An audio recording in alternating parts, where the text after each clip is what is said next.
going on, everyone? Welcome back to Black Supremacy TV. I am your host, Ricky ReeezY.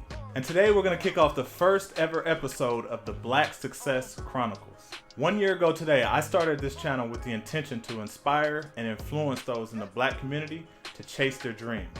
And there's no better way to do that than to bring people on the show who are great examples of success. So let's just get straight to it.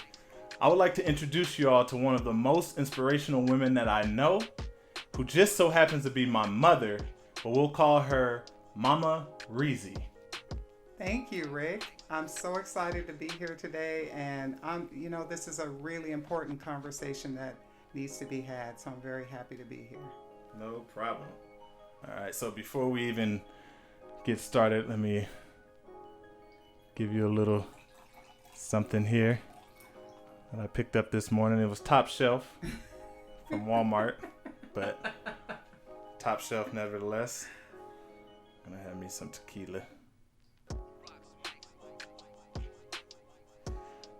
All right. To a good conversation. To a good discussion. So this show is intended to showcase successful people, at least in my definition of the word. Success to me is simply being happy with where you are or where you're headed.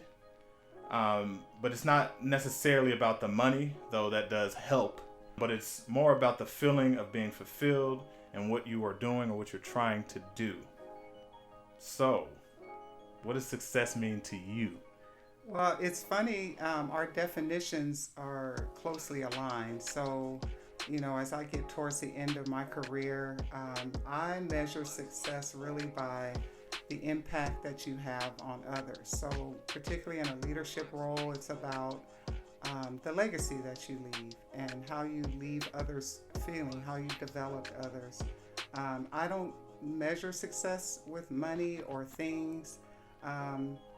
I measure it by, in your interaction with others, are you leaving the world a better place? Are you leaving others in a better place? And in my opinion, as you get towards the end of your life, that's a measurement of success. That's interesting. That's, I think especially in the Black community, we look up to, athletes and people in the entertainment industry, and while there are a lot of those who are successful, there are still a lot of, or who seem successful, there's still a lot of them that may be unhappy and feeling unfulfilled. Correct. So absolutely. I do think living your life in a space of service to others is how we get, and I say we, loosely, but how I get my most fulfillment.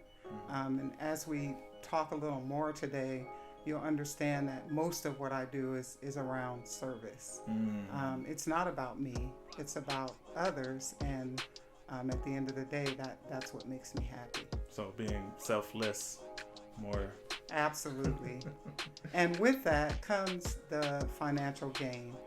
I think when you live your life in that space, it comes back twofold, whether it be just self-fulfillment or through financial gain through your hard work and effort, which, meeting challenges and just expanding your knowledge, and all of those things kind of happen along the way, rather than pursuing money, helping others. All right, so what is your current title and the field that you're in? I am currently a vice president over a large claims department for an insurance company. And I really, really enjoy what I do, and it really has to do with influencing and mentoring and coaching others. So, yeah, I'm really excited about this current role. Now, you said a VP, vice president, which is interesting to me and probably interesting to others to know that there are organizations out there that are allowing Black women to become vice presidents. how that's interesting, right? It's got to be. How does that feel for you in terms of just Right. I think that what we have to do as women of color is pave the way for others.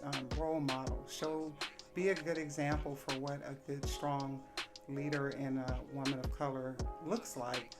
And then as Black women, prepare ourselves for that opportunity when it does come. I do think, particularly in some of the industries now with some of the higher positions, and I won't say being awarded to women of color. I think we have worked hard and we've earned these positions. But again, opportunity meets preparation. So we prepare ourselves, we work hard, we build relationships. And I do think that at the end of the day, whether you work for an organization or whether you're an entrepreneur, you're building your brand, and your brand centers around your ability to achieve success. How long have you been in the field? 32 years. Okay. See, I asked these questions and I know the answer, but what was the most discouraging moment you experienced getting to where you are now? So one of the most discouraging moments, and I think you might be able to relate to this, is that we take pride in everything that we do and we want to do our best. And along the way there will be failures and there will be obstacles and challenges, but you want to kind of be in control of your own destiny. So one of the biggest moments that I experienced that was discouraging is I joined a leadership team that was not performing well. And one of the first things I discovered on the team, and I had read a book, and I'm going to reference this book called The 5 Dysfunctions of a Team, written by Patrick Lencioni. And in the book, it outlines the 5 elements of a dysfunctional team, and this particular team had all 5 elements. So I'm going to go through the elements very briefly with you. Number 1, absence of trust. Number 2, fear of conflict. Number 3, lack of commitment. Number 4, avoidance of accountability. And number 5, inattention to results. So what I found is, these are peers. And so I had some influence, but I had very little influence over the outcomes and whether or not this team was going to be successful. So what I had to do is put a plan in place to shift to another team and find another position that was better suited for me, that I could add more value to the organization and in my leadership role. So I put a plan in place of 12 months, and within 12 months, I was actually able to land another position that was better suited for me. Now, I did not abandon this team. I put forth all of the effort and energy into making that team a success as I could during that 12-month period. But I think at the end of the day, when you spot that this is not the right team for you, that's the time to pivot and make some personal decisions and choices rather than really embedding yourself in a situation that's not healthy for you. Now, that particular decision is actually what put me on the path to the position that I hold now. So I think that was the right move. Excellent book, by the way. It's a great read. It's written in a fable or story form. So there's characters built into the book where it's really an interesting way of telling the story about when teams are dysfunctional and how that can break down the opportunity to get the outcomes that you desire. Okay, can you go through the 5 one more time? Absolutely. Number 1, absence of trust. Number 2, fear of conflict. Number 3, lack of commitment. Number 4, avoidance of accountability. And number 5, inattention to results. I do want to point out on the accountability piece. Mm-hmm. It's not just lack of accountability for yourself, but lack of accountability for holding others accountable, including your counterparts. If you're in a leadership position, holding your direct reports accountable. Okay. I like the reason why I wanted you to go through that again, because I was thinking that could go beyond teams as well. I feel like that's like, those should be personal goals that one should just want to do for themselves. Yeah, absolutely. I'm glad you pointed that out. It's an excellent point. Yeah. Okay. And so, in terms of the biggest obstacle you faced, what's the biggest obstacle, and how did you overcome it? I would have to say, as you bridge the gap between let's say you're looking into leadership. Mm-hmm. One of the biggest obstacles you'll likely face is team engagement. And that's because engagement is such a personal feeling. Mm-hmm. And so in order to, and the higher up you go, the further away you are from frontline staff and how to impact their team engagement. So you can do all the fun stuff, put things together to make people, that's at the end of the day, that's really not what keeps your folks engaged. Engagement really, by definition, is feeling valued at work. Mm. Am I valued? Am I respected? Does my voice count? And so in order to really do that effectively, you've got to get to the grassroots of people, and you've got to understand people and what makes them tick. You have to get to know your folks. You've got to talk to them. You've got to show your human side so that they can connect. It's all about connectability. So that's one of the biggest obstacles, and I think I'm finally understanding that, and I'm starting to see results in terms of how to reach people in a way that they feel valued. Mm-hmm. Because at the end of the day, when you spend a majority of your time in the workplace, whether you're an entrepreneur and you're building your brand or you work for a large organization, you put a lot of time and effort into your work, and you want to feel valued for the work that you do. Okay. So what you know now compared to 20, 30 years ago, what would you tell your younger self, or someone who's just starting their career, or just starting to feel like they're branching out from their younger selves? What have you learned? Always be open to feedback. Surround yourself with those who have already traveled the path that you're embarking on. I want to share a personal story. When I first started my career, I was very young, in my early 20s, and I was planning or choosing or selecting my retirement tier. And I was, obviously, when you're young, you're going to select the tier that's going to yield you the most amount of money in your paycheck. And I was halted by someone who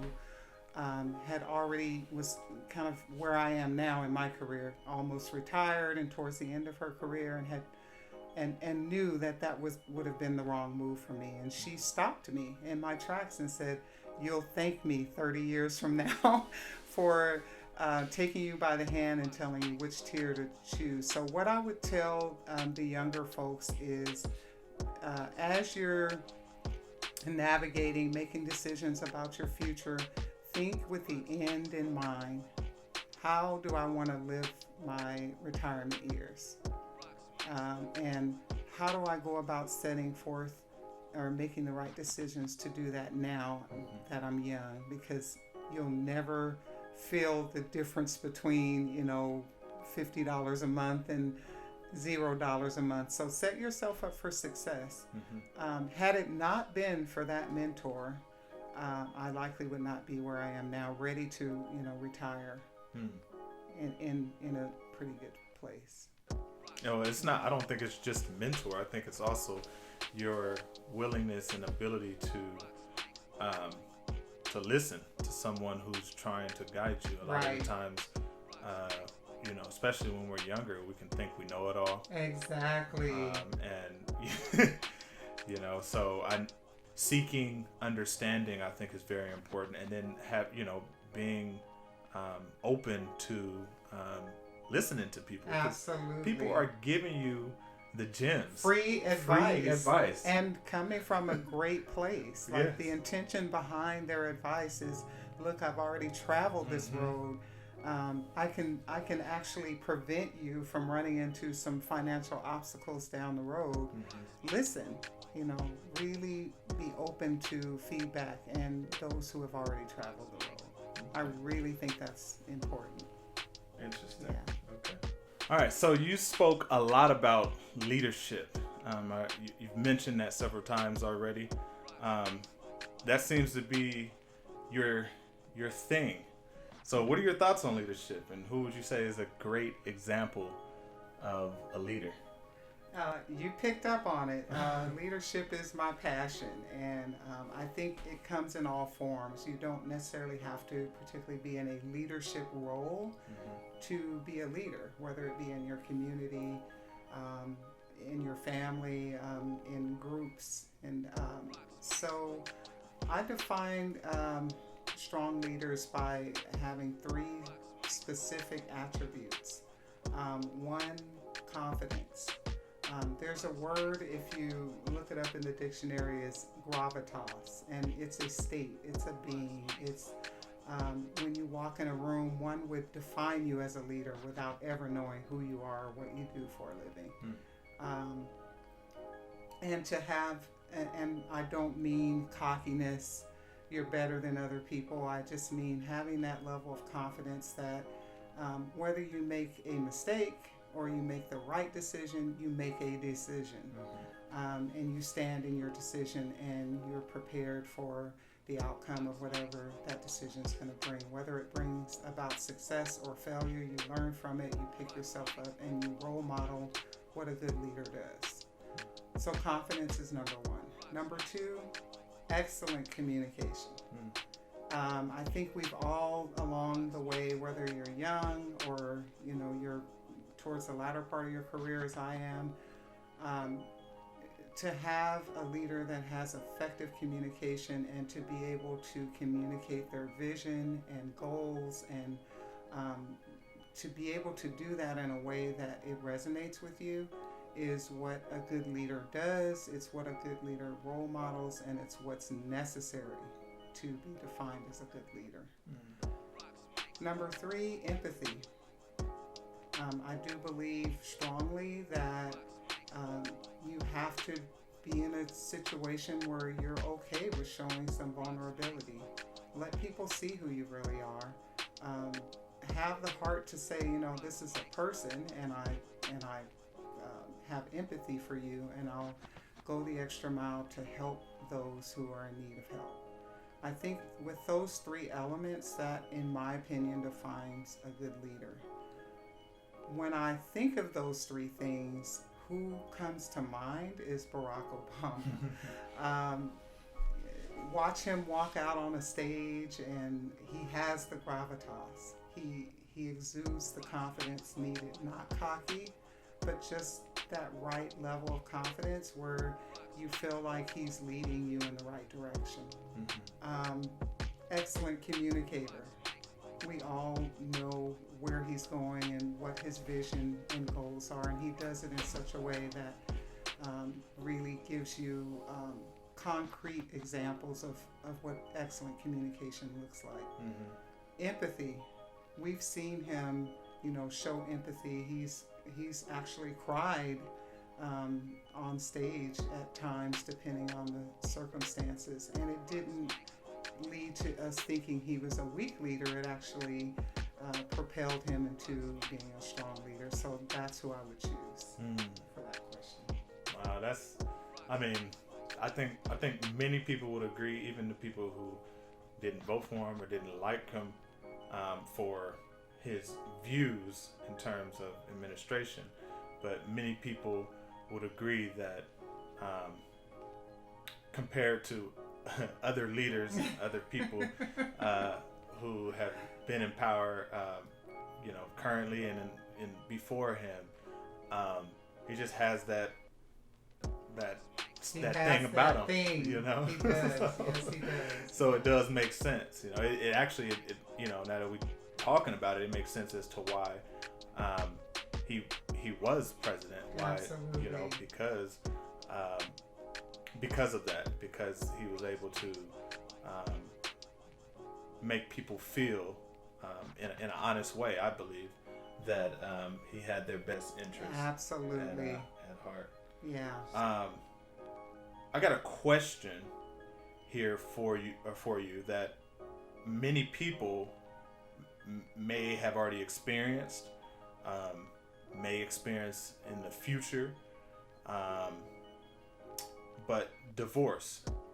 Now, obviously, I'm your son, so I you know, I know what you have gone through.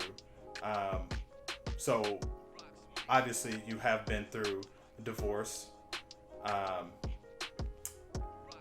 How did you not let that deter you from reaching your goals? And I ask this question because I feel like, especially at the time that it happened for you, it was before, you know, VP. It was maybe 4 promotions ago, Mm-hmm. 5 promotions ago. ago. Oh yeah, 5 promotions ago. Yeah, so it's like it was at a much different time in your career, and so how did you not let that point in your life destroy you? Because there's many people who, to me, I think it's like a fight or flight thing. You use it to help fuel your dreams, or you know, in some cases rightfully so, it beats you down, and you know, you spend 20-30 years bitter and Right. mad and never have done anything outside of that long relationship, or that relationship long ago. So again, how did you not let that deter you from where you are today? So I did 3 things.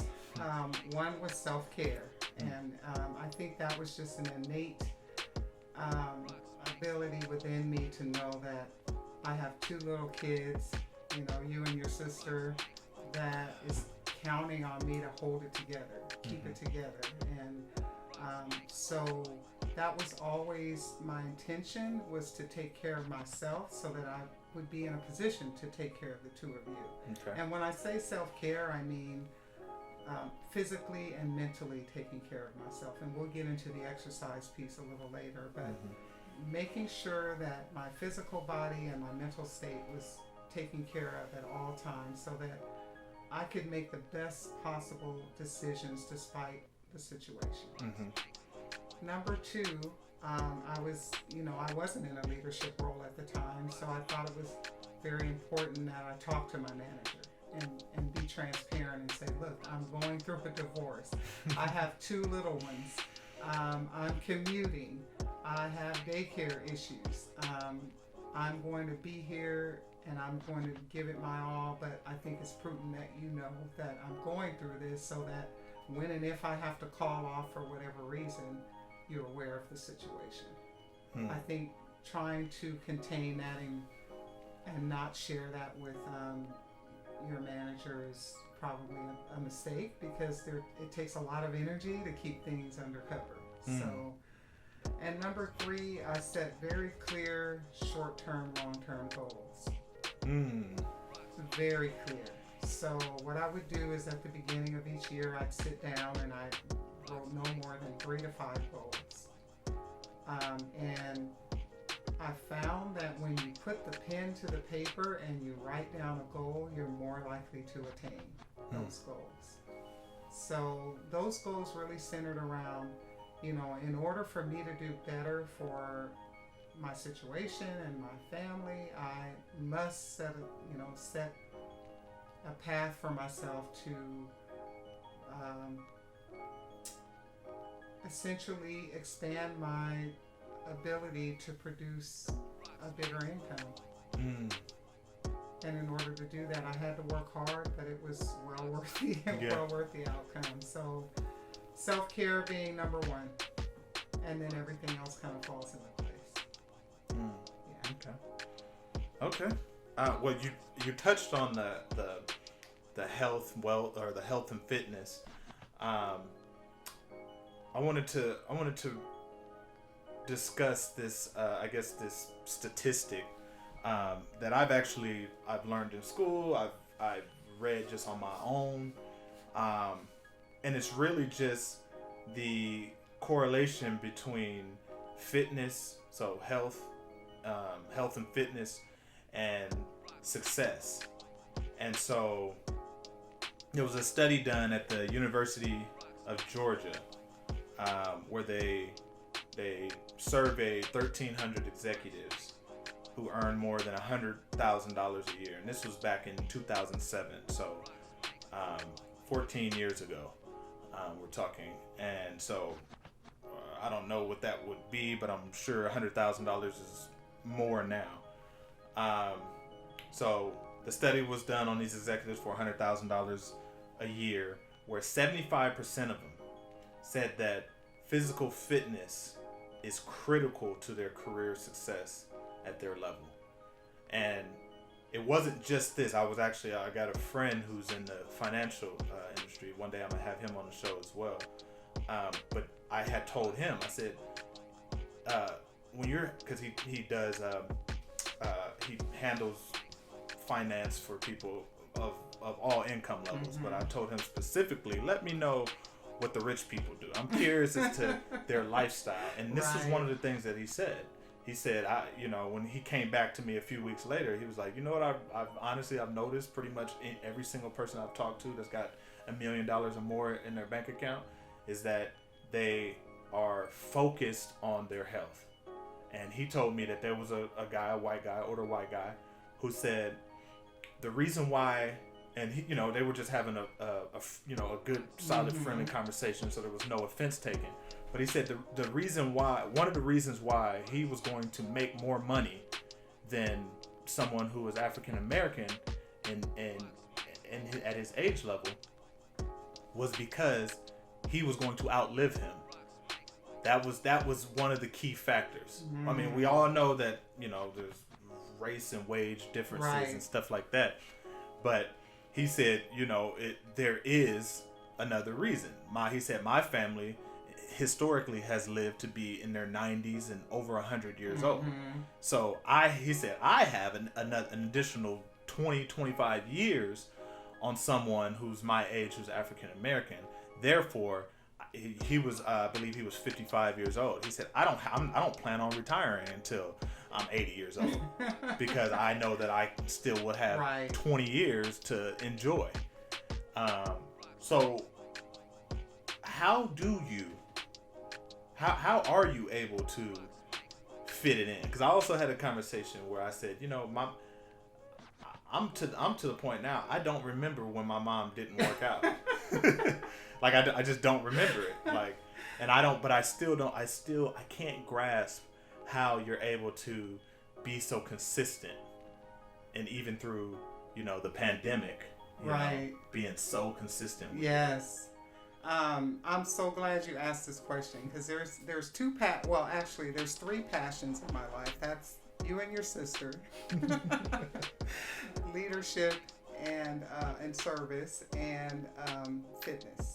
And I'm very passionate about all three. So how I've been able to fit it in is it really is the cornerstone to success. You've got to take care of your temple. That's number one. It's the way that I master my mindset, because it requires a huge amount of discipline to stay consistent in a fitness regimen. Now, it does help that I do teach fitness classes, or I did prior to the pandemic. So it's a little more challenging now. We're working out at home, but we still do it, 4 times a week. But I do think that what you get from it is so vast in terms of the effort that it takes to do it. So let me give you an example.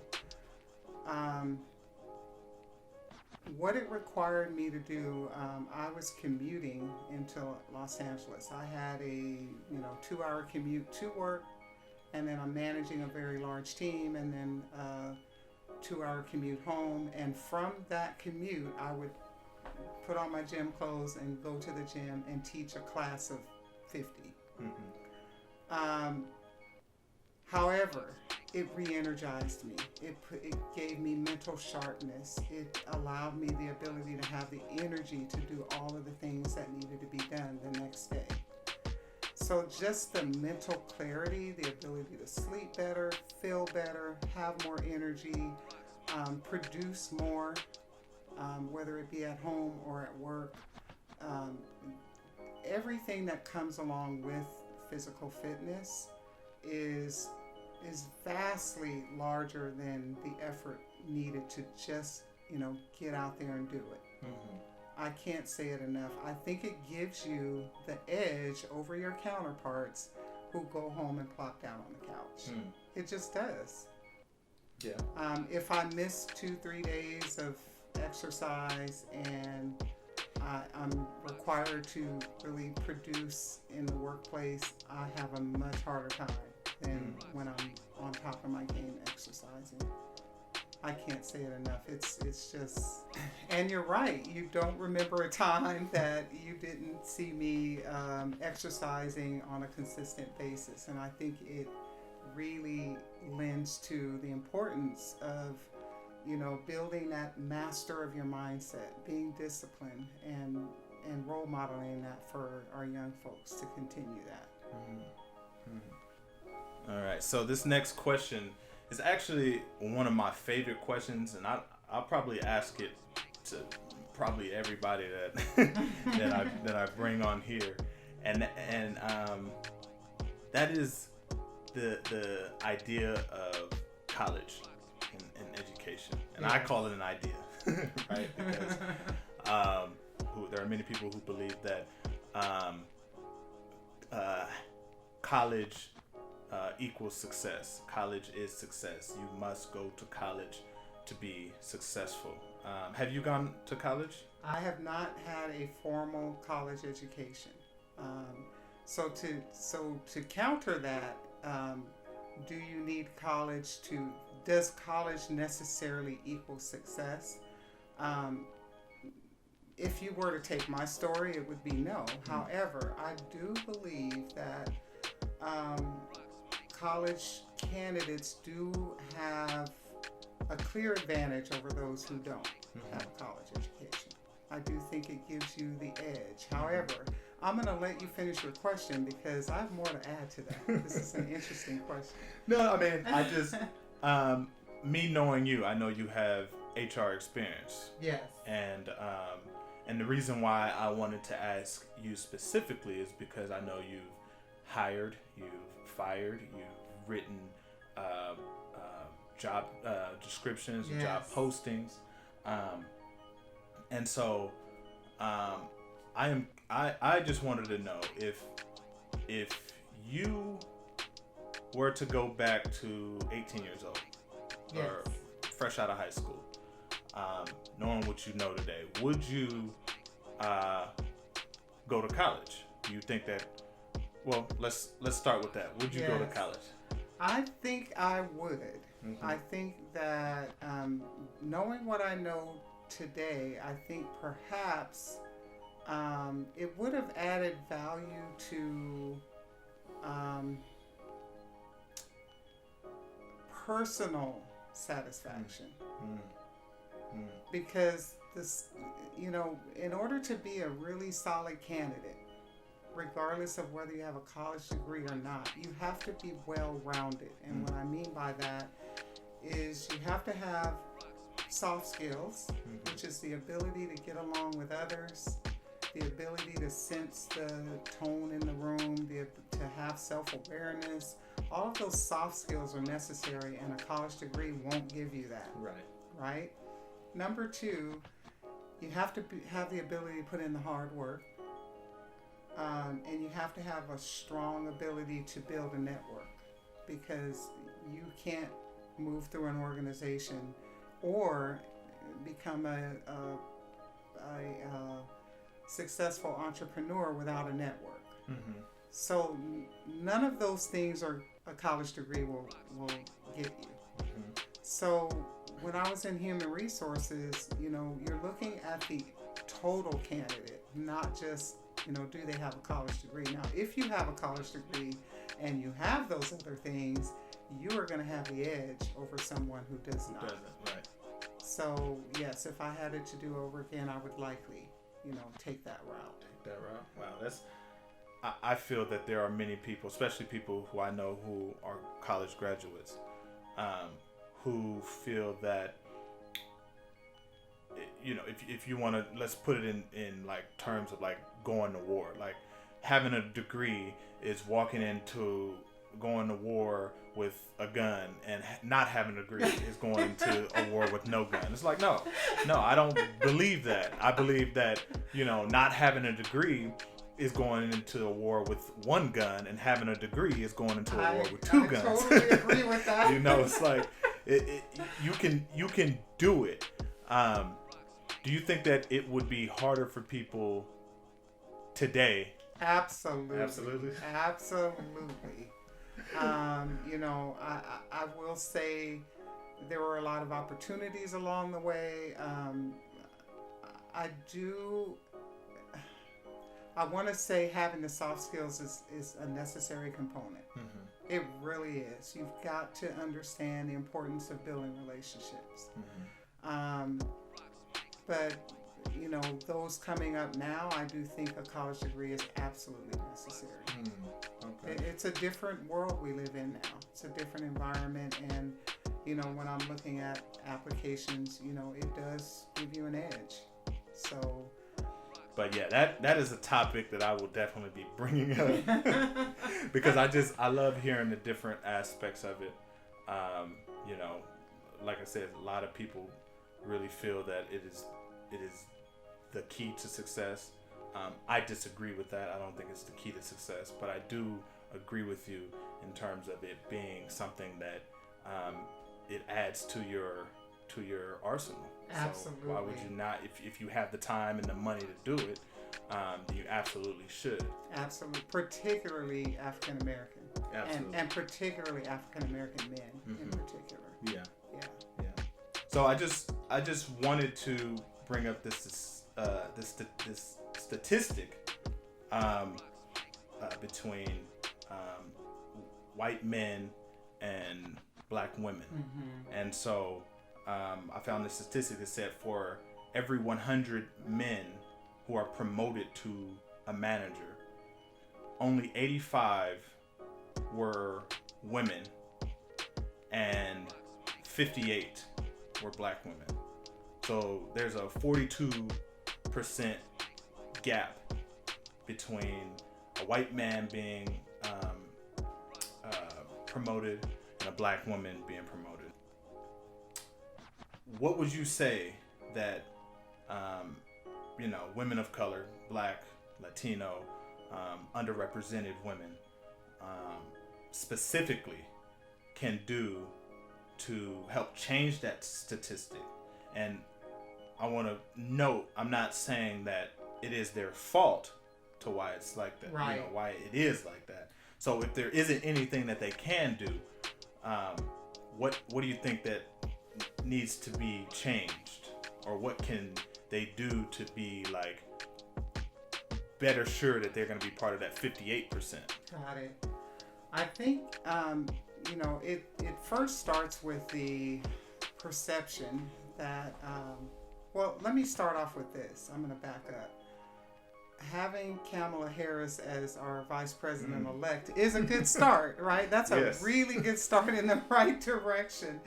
But I wanted to share this recent article I read from the Harvard Business Review. It's an article pertaining to the lack of diversity, specifically among African American women in top roles. So one of the key things I think we can do as individuals in our African American roles is really, there's three things we can focus on.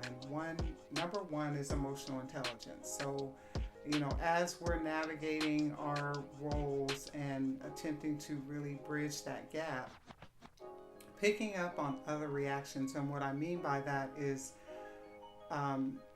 historically, Black women or women of color has been perceived as or characterized as too ambitious, intimidating. And so we have to have the emotional intelligence to know when to temper that. And it's an unfortunate reality. Yes. And so, as we're entering a room, we have to be very mindful of, and I don't want people to take this to mean that we have to hold back, temper back, silence ourselves. That is not it, because that is not who I am. Right. I'm a very strong woman of color. But I do read the room, and I do understand that there are times where I have to be very mindful of that. That's number one. Number two, authenticity. So I think I talked about this when we were talking about the leadership topic, that you have to show who you really are. And I think Kamala Harris does a really good job at that. She shares a lot about where she came from and her roots, and she was raised by a single parent, and that adds value to her ability to really leverage that gap. Okay. And number three is agility, to really be able to be nimble and be, and I've had to kind of do this throughout my career. I might have to take a step to the side because I see a position that's up, but I need to pivot because I'm not going to get there, laterally. So right. I need to do I'm not going to get there, where I am now. So I need to do a lateral move in order to. So you kind of have to have the agility to pivot and make the right move so that you're really in a good position. And of course, lastly, pave the way for others and help each other, when we need help. Now, I've heard that last part being like a bit of an issue for some Black women in terms of they get into an organization, they see another Black woman in a leadership role, and they kind of feel as though that person doesn't want to help, and so to me there's two sides to that, because I've been in situations where I can see there's a Black guy in another position, and I get that same feeling like he's not the one, but I also I do know that there are many people, regardless of race or gender or anything, who when they see someone who looks like them or is on the same, they have something in common. That's right. They automatically think that they don't have to do the work necessary. I'm so glad you said that.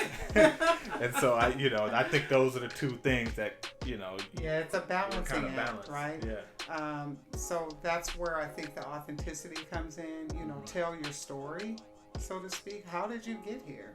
Tell that story, because 9 times out of 10 you have put in the blood, sweat, and tears to get there, and they need to know that you've got to, it takes no matter what, whether you're a woman of color or otherwise, you've got to be willing to put in the work. And hard work, needing opportunity is how you get there. Absolutely. So I'm so glad you brought that up. Very good point. That is excellent. Did you have anything else that you wanted to say? And really, I would, if you have anything specifically for Black women, because like I said earlier, it's incredible to see someone who well, not only looks like me, but is I'm genetically part of in such a high position.